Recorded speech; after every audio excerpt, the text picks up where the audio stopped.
जब भीष्म पितामह को अर्जुन ने बाणों की सैया पर लेटा दिया, तब भगवान कृष्ण आखिरी बार उनसे मिलने गए। उनको देखकर भीष्म पितामह ने अपने अंतिम शब्द में कहा, हे केशव, मुझे मेरे पिछले 10 जन्म याद है, लेकिन इसके बाद भी मैंने ऐसा क्या बड़ा अनर्थ कर दिया कि आज मुझे ये दिन देखना पड़ा। पिछले 10 जन्म में मैंने तो कोई पाप नहीं किया, तो फिर मुझे ये बाणों की सैया क्यों मिली?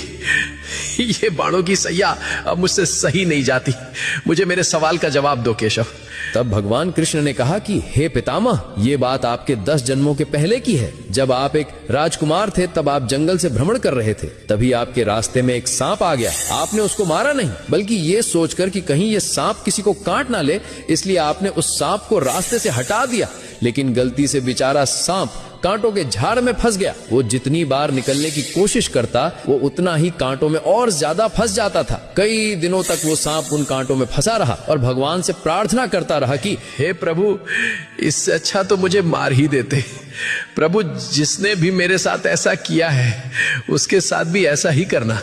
लेकिन पिछले 10 जन्मों में आपने ऐसा कोई पाप ही नहीं किया जिससे आपको उस कर्म का फल भोगना पड़े। लेकिन जब द्रौपदी का चीर हरण हो रहा था, तब आप मौन रहकर भी ये सब देखते रहे थे। आप चीर हरण को रोक सकते थे, लेकिन आपने ऐसा नहीं किया। तभी आप इस पाप का भागीदार बन गए थे। इसी कारण से जैसे वो सांप उस दिन कांटे में फंसा था, आज उसी प्रकार आपको ये कांटे की सैया मिली है। तुम कितने भी बुरे कर्म कर लो, लेकिन उसका फल अवश्य मिलता है, इस जन्म में या फिर अगले जन्म में, लेकिन मिलता जरूर है। भगवान कृष्णा को दिल से मानने वाले भक्त कमेंट में जय श्री कृष्णा अवश्य लिखें।